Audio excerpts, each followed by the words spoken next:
Ever wish you could just flip a switch and not have to deal with gravity? Just kinda float around and move heavy objects like you had superpowers, swim instead of run? Gravity is not a force in the traditional way Newton thought of force, but the result of the geometry of space itself.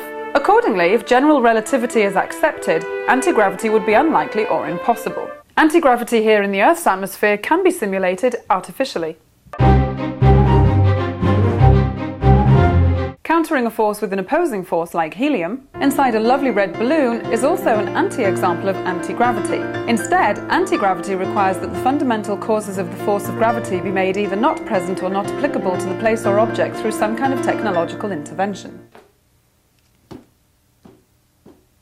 As it turns out, the go-fast jetpack is not a much cooler method of anti-gravity than the Martin jetpack that made news recently in Oshkosh, Wisconsin. Although the go-fast jetpacks retail for $200,000, at twice the price of the Martin, the go-fast also has been seen travelling well above twice the height and distance of the Martin, and without the need for two people to steady the sides as if the situation was nearly in crisis mode. Those organ donor machines use thrust to move through our gravitational air, but still, this has nothing to do with anti-gravity.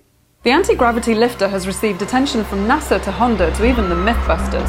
Harnessing the Biefeld-Brown effect, the small toy-like craft can reliably levitate with no moving parts once high voltage is sent through its thin copper wires. According to a paper by Takaaki Musher on realistic near-term advanced scientific space missions, the dynamical Biefeld-Brown effect cannot be explained within the framework of the conventional physics, with the exception of thrust, apparently.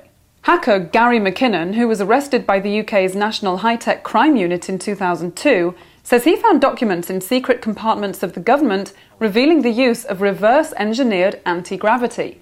Not sure if you caught that, but he said the government got the technology from aliens that arrived in UFOs. Particle physicist and ex-keyboard player for the band D-Ream, Brian Cox, got all metaphysical when articulating anti-gravity in terms of the 7th and 8th dimensions, to name but a few. Cox explains that gravity could consist of particles which do not stick very well to our lower 3 or 4 dimensions, and that levitation due to the absence of gravity would need a way to push the theoretical gravitons out into higher dimensions. Now, if only I could find my graviton extracting spoon in the 6th dimension, I might even one day truly find myself in a negative mass. Both general relativity and Newtonian gravity predict negative mass with a repulsive gravitational field. The force is proportional to the product of the two masses and inversely proportional to the square of the distance between the point masses.